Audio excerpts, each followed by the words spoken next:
Test. 1 2 3. 1 2 3. Your hair looks great, Sammy. Don't worry. I see you fidgeting over there. You're gonna see me adjusting it like throughout this interview, so just get used to it. You got to make the static electricity look like it's natural. It didn't happen. He woke up that way. He rolled out of bed, ladies. Yeah, no product, no hair drying, nothing. Nick, can you hear us? Okay, so in the meantime, Mahesh, what does your hair routine look like? Do you blow dry? What kind of shampoo do you use?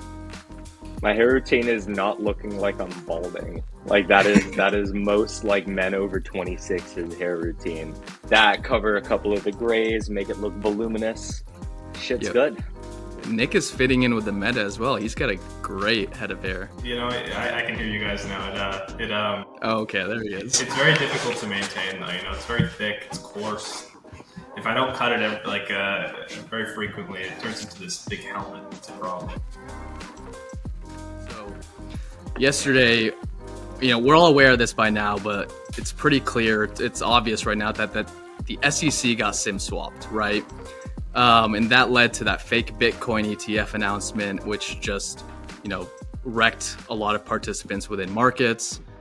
And for a moment, I just reflected on that, how we're trusting this institution to regulate this, innovative technology, or this technology that's going to be one of the most important technologies in the future, and they can't even handle securing their Twitter account. But that also got me thinking that, since you're a founder that's building at the intersection of crypto and AI, you're dealing with not only the government potentially misregulating crypto, but also misregulating AI. So I'm curious, what your thoughts are there, and if you think they're just going to botch both of them, or if they might get AI right, but they won't get crypto right. Yeah, I think what's powerful about these types of technologies and sort of building kind of emerging technology categories in a decentralized form factor is it gives more agency to the people building them, I guess to the people using them to a degree, such that there isn't as sort of all-encompassing control that one regulatory body or one geography has over these technologies. And so I see decentralization as a really important form factor for maintaining that agency and combating sort of overstepping regulations or misinformed regulations and things like that. So. Yeah, and I think it's natural that the government is just seeing the pace of innovation within AI and kind of freaking out. And it's surprising everybody, even people who have been paying attention to this sector for years. I remember I was listening to a podcast towards the end of 2022, and these machine learning researchers were talking about how in about 2 to 3 years, there'd be these AI or these generative AI models that would be able to create these personalized TV shows or films based off just a single prompt. And then 6 months later, there was a model that actually came out that did exactly that. And this model was fine-tuned on South Park episodes. And you can just type in a prompt and it would just output a customized South Park episode, which just blew everyone's mind. And so I'm curious, terrifying. Has there been, right? But also super interesting, because then you can just create whatever type of TV show or film that you're in the mood for. It's just going to lead to this new form of entertainment that I don't think we're prepared for. But similar to that, has there been anything, Nick, that regarding a specific development within AI that has just blown your mind, whether it's the power of these LLMs or just anything along similar to what I just kind of said? Yeah, I think it's hard to ignore the sort of rate of innovation and the power of a lot of these LLMs that are coming to market right now. There's some interesting work going on. This is sort of the sector that we're particularly focused on as well, and in sort of model merging or being able to bring different models together in different ways. I think as we've seen with open source development, sort of the rate of innovation that's possible when people are able to contribute different parts to a collective whole based on sort of their unique expertise or competency, as well as sort of what we've seen in the rate of innovation over something like DeFi over the past 3 to 4 years, where when you're able to build sort of shared infrastructure that is the result of composing a bunch of different tightly scoped building blocks, the rate of innovation can be experienced significantly faster. And I think we'll increasingly move towards this state in AI where people are able to develop models or contribute to models in more compartmentalized ways, such that we can develop kind of intelligence or machine intelligence in a way more akin to how we build decentralized composable systems or open source development or things like that. And I think what that will do to the rate of innovation will be like pretty dramatic. Agree. And you and I were actually talking about this yesterday, but we were talking about how we're entering this era of like hyperfinancialization, where basically anything that can be turned into a financial asset or market will be. And when you couple that with the permissionless aspect of crypto, where anyone can go out there and create a token, it becomes pretty clear that there's just going to be like this surge in the number of financial assets. And so I think this would be a good time to just like break down how that trend has sort of influenced your vision of Upshot and what you guys are building there. Sure, yeah. I think that's been like the guiding sort of mission or objective of Upshot since the very beginning. What crypto enables us to do is create far more frictionless financial infrastructure that again can be built in these tightly scoped form factors that can then be composed into kind of arbitrarily more complex form factors or complex primitives, and then those be composed into more complex primitives. And just what that does alone for expanding the scope of what we can consider a financial market or a financial asset category has been significant on its own. We don't have to go through these kind of bureaucratic bottlenecks. We're not placing as much of a sort of critical function in the hands of inefficient and expensive institutions. And when you think about hyperfinancialization, it really is all about the kind of overhead that it takes to interact with that financial category. So by bringing down the overhead, by turning financial primitives into these autonomous, decentralized primitives, expands it significantly. And now when you couple that with AI, which is the most deflationary and expressive technology that we've ever had access to, that overhead drops another several orders of magnitude. And so now things that we wouldn't even consider financial markets due to the size of the individual market relative to the overhead it takes to interact with it, now suddenly become viable for kind of efficient coordination via markets or market-based mechanisms. And so we see this sort of path, this sort of kind of ultimate end state being one where the convergence of crypto, decentralized kind of financial technology, and artificial intelligence leading us to a world where many more of our kind of critical functions as a society can be managed by the greatest coordination mechanism we have access to, which is markets. And so that's largely like why we're doing what we're doing. I think markets have proven to be, again, this incredibly powerful coordination mechanism, this sort of truth discovery mechanism. And when we can apply it to a much broader set of functions in our world, things can only kind of improve, I guess. Yeah. So related to that, I'm not sure if you saw the announcement today, but OpenAI launched like the GPT store, which allows people to basically custom GPT models and share them with other individuals. And so initially, like what I saw as the main value prop for decentralized AI was the ability to cater to like the long tail of AI models. And so do you think this kind of like OpenAI launching the GPT store challenges that? Or do you think like decentralized AI is still going to have the advantage there? I think it is in the flavor of a lot of the or some of the benefits that decentralized AI can afford us, but it's still plugging into the same kind of foundational model. I think there is a lot of room for improvement for specialization when we're building models, and again, this in a similar way to how we build open source software or decentralized protocols, by combining insights and competencies from various parties, various models, etc., into the underlying kind of knowledge set. I think it's good that we're now building kind of more specialized form factors of the most powerful model that exists today in GPT-4 for the kind of long tail of use cases. But that will continue to be this sort of bottleneck in that the underlying model that a lot of these specializations or I guess like long tail applications are being built on top of is shared and developed by a single entity. That's a great point. Yeah, that's actually something I didn't think about much.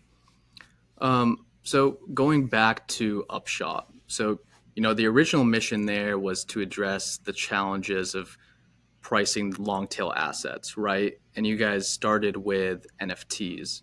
And so I think the original approach was, leveraging these peer prediction models where you were relying on contributors, which could be collectors, traders, whales, to come in, provide these subjective insights. However, you guys quickly realized that this wasn't scalable and it didn't result in high quality outputs that you guys were looking for. And so you pivoted to, leveraging AI models to do this. And so this was around 2 years ago, which is cool because you guys were actually working at the intersection of crypto and in AI before everybody else kind of jumped on that bandwagon. But so could you navigate, um, you know, everything leading up to that pivot and how you managed it without really having like a background in AI as well, which is pretty impressive? Sure, yeah. So to give a little bit more background on the peer prediction piece, when we started Upshot, we were really interested in this new field of mechanism design called peer prediction.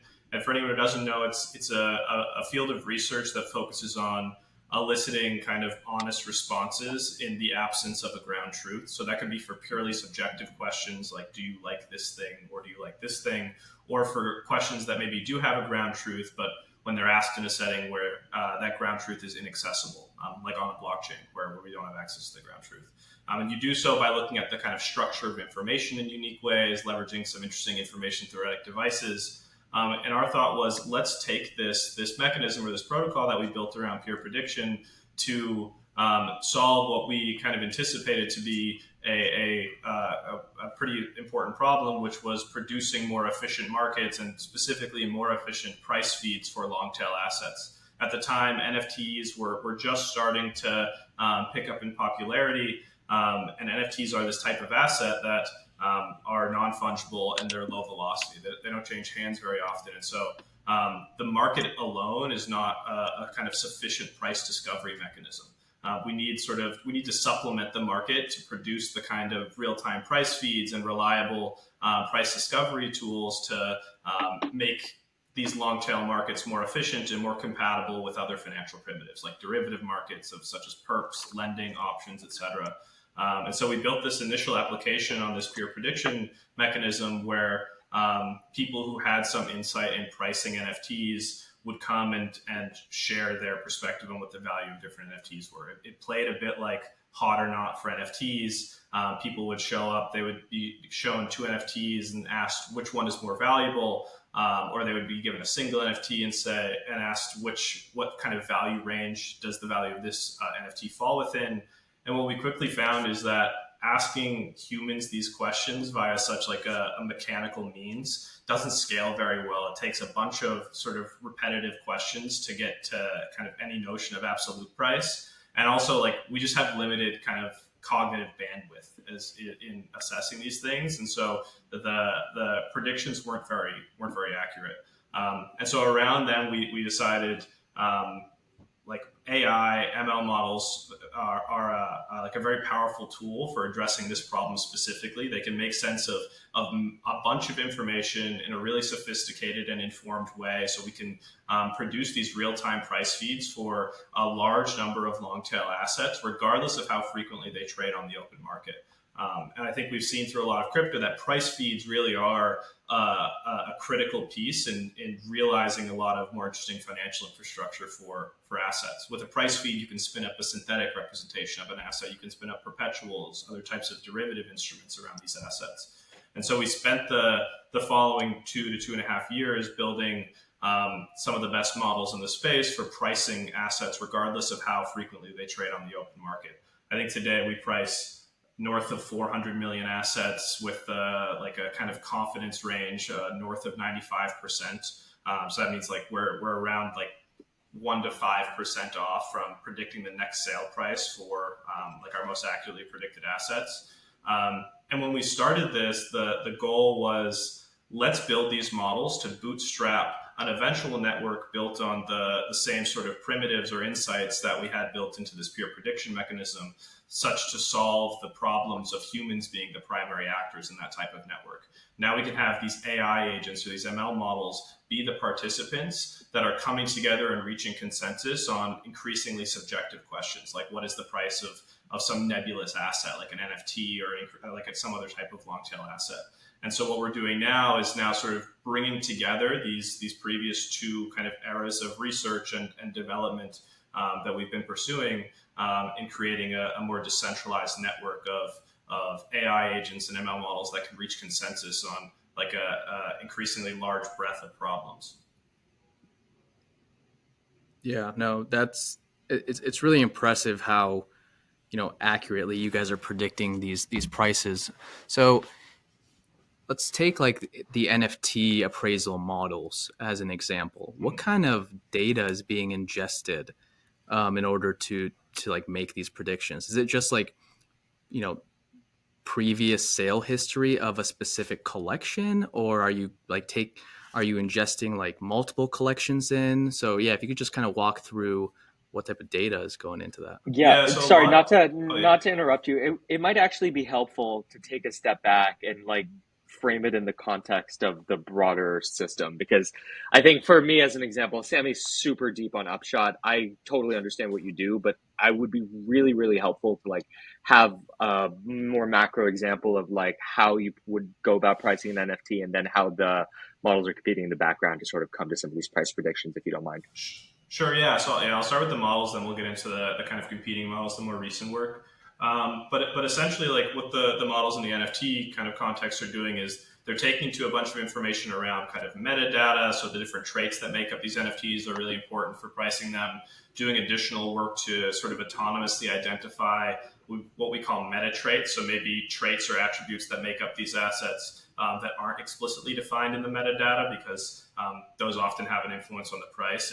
If something is kind of clean looking versus noisy looking, isn't necessarily defined in the metadata specifically, but often has a significant impact on the price. And then we take these things, we analyze sort of their performance via kind of past market activity, which is less frequent, but when you're sort of modeling the scope of assets via their attributes, you can infer information around value from the kind of higher velocity portions of a market in the kind of lower velocity assets. So you can infer that generally, as an example, in the NFT setting, a gold fur may trade at some premium over some floor trait. And because the floor NFTs have a higher volume, as we get these sort of updated market prices of floor assets, we can infer sort of the relative value of these more grail traits like gold fur for Bored Apes. And then we take in a bunch of other information around like order book composition, general volatility. We've incorporated social sentiment to varying levels of success into these models. But the resulting the result is a kind of price estimation for all of these assets that can be updated at a kind of arbitrary frequency. So we've identified kind of 5 minutes as a reasonable frequency for a lot of these price updates. And then you can construct indices of these different assets. You can bucket them in interesting ways to support the creation of more efficient financial tools for them. So an example being like taking an index of the top 10 PFP projects based on their sort of sum of appraised values. This is real market cap, not just floor cap or infrequent sale prices, and use that as the oracle for some perpetual market or some synthetic market, such that now people can trade the kind of entire market cap of these collections based on this real-time price feed instead of the more easily manipulated and less frequently updated and less reliably priced kind of open market prices or floor prices. And so that's what like essentially we've enabled with these price feeds, and that can be extended into like many different long-tail markets. And that's important because when you think about this notion of hyperfinancialization, many of the assets in the world will be represented in kind of less fungible form factors. And so it's important for us to be able to reason about price in a way that allows us to combat these sort of inherent inefficiencies or frictions. And then going a step further into sort of how these models come together, we participate in the market. Other people with models for predicting the prices of different assets participate in these markets. They're all working around optimizing a kind of shared loss function. So the loss function might be predicting the price, either the next sale price of some asset or the price point, say 24 hours from now, while minimizing the mean absolute directional loss. And then those are brought together based on how accurate people are able to do that in different contexts to create this sort of, I guess, more multidimensional notion of performance or competency across different problem spaces. And then we're able to bring those kind of predictions or those pieces of inference together to produce an inference that represents the kind of most capable parts of all of the models that make up that network. And then the resulting thing is a kind of meta model or a kind of meta prediction that, again, is theoretically more intelligent than any of the individual models that contributed to it. Yeah, so what you're describing now, or what you just described, was like the next iteration of Upshot, right? Which is this machine intelligence network where you guys transitioned from, a centralized AI project essentially to really a decentralized AI project where you are now crowdsourcing the intelligence, and it wasn't just the Upshot entity creating these models. Almost similar to BitTensor as well, right? Like there's this new category of projects that are now crowdsourcing intelligence, and so this means that you can attract people with like proprietary data, proprietary models, different machine learning expertise to basically come to the Upshot ecosystem, and like you said, build towards like a specific objective, right? And so, can you just talk at like high level about that architecture? Are there like sub networks which are dedicated to like specific use cases? And can you give examples of like some of those use cases?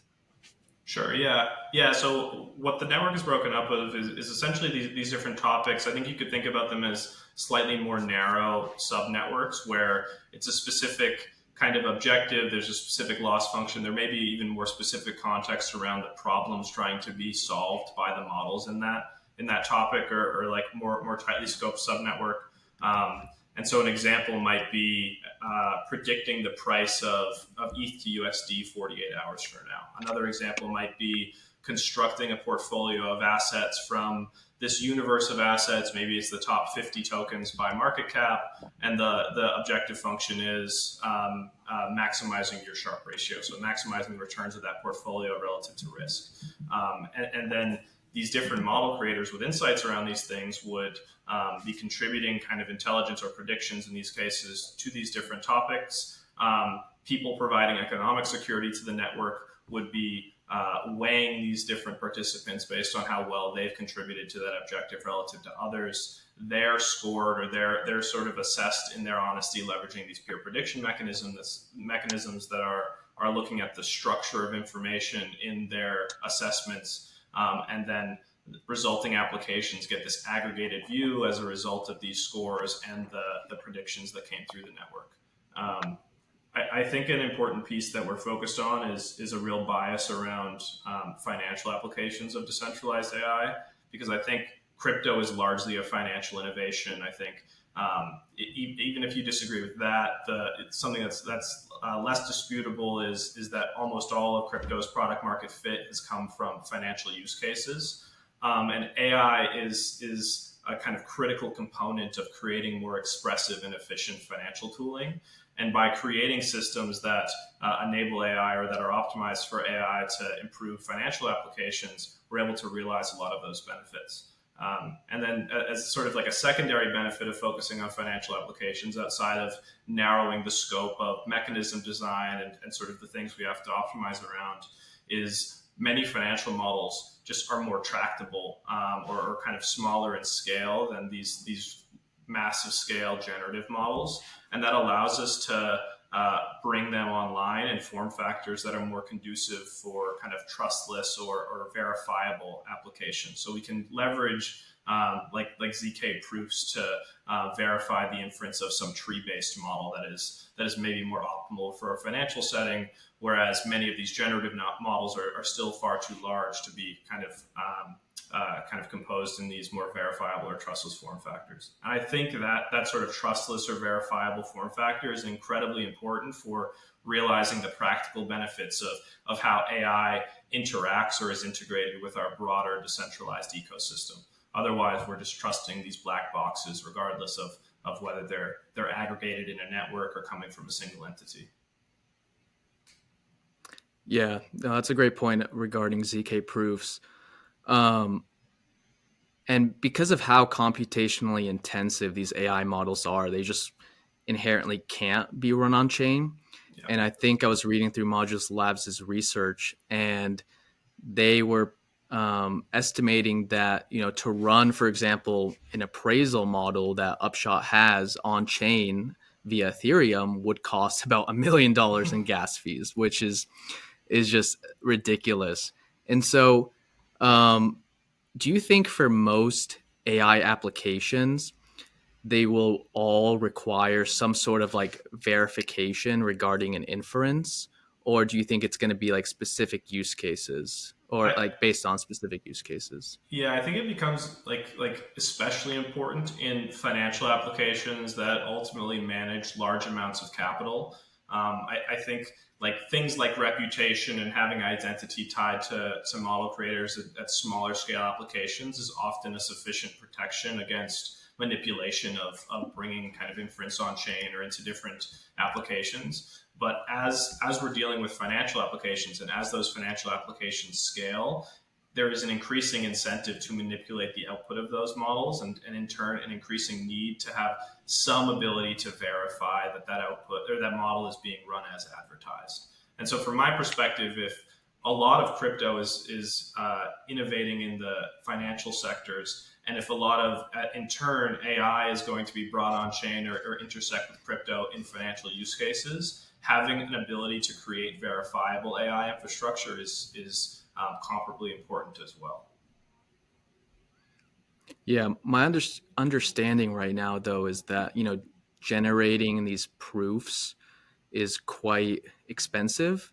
Do you have any information on like the overhead costs, either for your case or just kind of in general? Sure. Yeah. Speaking a little generally, but I'm happy to go into specifics. Is where so with the zk predictor, which is this product that we've launched alongside Modulus, which verifies the outputs of our sort of flagship NFT appraisal model or long tail price prediction model. We're able to verify kind of approaching 10,000 points of inference per hour. So that's like 10,000 price predictions per hour, which in itself is a significant kind of step up from kind of the previous throughput of these verifiable models. I think the ceiling before was maybe 12 verifiable points of inference a day with comparably sized models. These are tree-based models, and the overhead is roughly for running these models at that scale, continuously around, I want to say, in the ballpark of $15,000 a month in server costs. So it's not negligible, but it's not a kind of crazy amount of capital. And again, where these really are applicable is in high value financial use cases. And so that seems like a kind of reasonable cost for a lot of these things. But again, I think kind of further innovations, further optimizations in how models can be verified as we figure out ways to sort of amortize the cost of verification across networks of actors. Hopefully this comes down to a kind of lower number that enables these things to scale to, I guess, lower value use cases as needed. I think there's some interesting work being done in the kind of opML setting as well. But we'll see how applicable that is, or how secure that is relative to the kind of cryptographically verifiable instantiations. Yeah, that was actually going to be my exact next question regarding opML and kind of what you thought about it. I think the idea behind opML is that if you wanted to check an inference, you would have another entity basically just like rerun the inference job. But with AI not being deterministic, I'm not sure how you do that. So my question is like, do you think opML is going to have any legs this year, or like is this going to be one of those topics that's highly debated, or is it going to be clear that like zkML is just the winner by a far shot, a long shot? I think opML is interesting. I think in general in this space, especially, there's a sort of elastic risk tolerance. People are willing to take on sort of, I guess, larger risk assumptions, or like enter into kind of riskier interactions, because that's just the stage of the space, and the general tenor of the space as it exists today. I think one thing that favors kind of cryptographically verifiable ML, zkML over opML, that is maybe distinct from, I guess, more general arguments between optimistic versus cryptographically secured systems, is still in a lot of these AI systems. There are many kind of proprietary components, and I think a lot of the best models and the best sort of participants in these networks will want to keep their models proprietary or hidden. And my understanding of most opML systems today is you have to forego for them to be verified, versus a zkML system where I can keep my model proprietary. I don't have to reveal sort of the secret sauce that goes into producing the inference that my model does, while still being able to verify it to the general public that it is operating as advertised. So I think that's an additional kind of component to some of these like opML, zkML arguments that is maybe not as prevalent or relevant, rather, in sort of like the roll up debate of optimistic versus zk roll ups. Nick, maybe changing gears a little bit to get a little bit theoretical. Mm-hmm. What are sort of 3 to 4 of the use cases that you are super excited to kind of see emerge in the next couple of years? Sure. I think like I'm pretty biased towards these financial use cases of AI and what they can enable. So I think what we can do on the kind of AI side for like realizing this future of hyper financialization is enabling a much broader scope of kind of financial assets and maybe synthetic or perpetual form factors by leveraging AI as kind of underlying price feeds. So it's difficult to come up with specific examples for these esoteric long tail assets that don't exist today, because I think many of them are kind of assets that we don't even think of financial assets today. But what AI and its kind of convergence with crypto is going to enable is this fast horizontal explosion into the types of asset categories we're able to interact with on chain. And so that's one thing I'm really excited about. Another thing I'm really excited about is the kind of growth of prediction markets as a function of this. I think prediction markets are an incredibly interesting and powerful innovation. I think they've fallen victim to a lot of the friction that long tail markets in general run into. These are hyper specific, kind of time boxed markets that are very powerful for revealing the kind of collective's information or insights around given things. But they tend to be illiquid because there's a lot of overhead in sort of developing those insights and revealing those insights. I think we'll move to a state where a lot of these prediction markets are being interacted with by AI agents who are able to process massive amounts of information very efficiently and in very kind of informed ways. And so what I think will happen is prediction markets will become a significantly more viable kind of tool in society's I guess toolbox for revealing collective insight or collective intelligence in more meaningful ways. Like I mentioned, markets are the most powerful coordination mechanism we have, and so making prediction markets more viable, I think, has a substantial improvement on society's general way of life and ability to kind of operate more optimally. And then maybe a third use case that I'm pretty interested in is as we move towards this kind of restaking driven future, where there is this large complexity of heterogeneous risks, leveraging these decentralized AI primitives to model those risks in efficient ways and better account for potential risks that come from restaking, reapothecating trust across different, increasingly complex systems and things like that. So that's three off the top of my head, I'd say. That's awesome. Makes a lot of sense. And the one question I'd have for you to follow up on that is, what do you think the community can do to help you guys along the way? I think crypto, in crypto circles, the community is just everything at the end of the day. And there's so many resources that it Mm-hmm. can bring to bear. I guess sort of with a platform now to sort of ask, what are the kinds of things that you'd be super excited to have people bring both to you and to your project to sort of scale this faster? Sure, yeah. I think both like the research around collaborative intelligence or bringing models together in intelligent ways. I think in general this is still a fairly nascent field of research and kind of model merging and aggregating intelligence in a decentralized way. And so we have what we think are interesting thoughts on how this can be brought to life, but that's still like I said, a nascent field of research that we're really excited to collaborate with others on. And then I think, kind of as a derivative of that, also just getting more people thinking about the kind of applicable settings by which AI can be brought to crypto systems and bringing them to the network, interacting with the network, kind of deploying different models and forms of machine intelligence to the network will just broaden the scope of and diversity of the different applications that can be built on the network. And I think we're still in the early days of understanding the full scope of financial primitives that can be built leveraging systems that I guess more harmoniously marry crypto and AI. But people who have thoughts around kind of more interesting or esoteric financial protocols that bring together these two different systems, I think is something of great interest to us. So.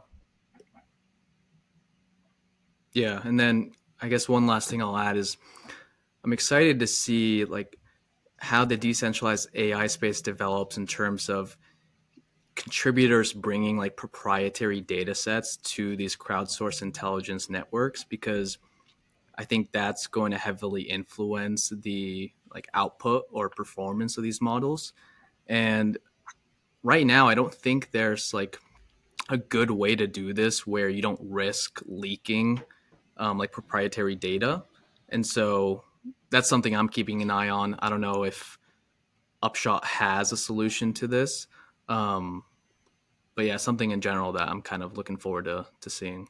Yeah, that's something we're like studying or researching pretty heavily as well. I think you can do it in interesting ways via kind of more secure federated learning setups and stuff like that in a network like this. But yeah, another field of research that's worth studying. I think in general, decentralized AI is a very nascent category, and there are a lot of open questions and problems. So there's an abundance of opportunity for people to research various levels of this stack and how to solve some of these problems. I think it's going to be like a really exciting couple of years, and the rate of kind of research and solving these hard problems is going to pick up dramatically over the next couple of years. Yeah, completely agree. Well, this has been great, but we're not quite done yet. We wanna basically experiment a new section of the show with you. We're gonna do this lightning round where we're just gonna ask you these questions, and you can respond with one word or one sentence. Hesh and I are gonna alternate. So I'll go first. Sam Altman, humanity's savior or destroyer? Um, I'll defer to Savior. I think it's a fence one, but yeah, Savior. Optimist. All right, the bottleneck to AI. Um, I think the sort of I guess like collaboration maybe that the models exist in silos today, and I think like the bottleneck exists in all of this work being done in silos as opposed to in a collaborative way. Are the aliens actually here? Yeah, for sure. Is wait, so you do think there were aliens in the Miami Mall? I mean, I feel like that's their capital, right? If they were going to be somewhere, they'd be in Yeah. Miami. That's definitely sure. Yeah, exactly. How long until AI takes my job as a research analyst? um, I think we're still like 2 to 3 years away from that. Okay. How far out is AGI? I think if it's possible, we're still like 5 to 7 years out. I think it's farther away than people kind of give credit for and credit to today. Yeah, that I agree with. Well, thanks for bearing with us during that. That was actually a lot of fun, man. Yeah. Is there, I mean, did we miss anything that you wanted to cover, or is there anywhere you want to send our listeners to before we No, wrap up? I think that covers basically everything. This was fun. I think the best place to kind of dig in and join the community and contribute to some of these things and just track the progress is our Twitter at Upshot HQ or the website at upshot.xyz. There's a lot of interesting stuff kind of going on, research, product development, and sort of new AI x DeFi products. So yeah, those are the best places to stay up to date.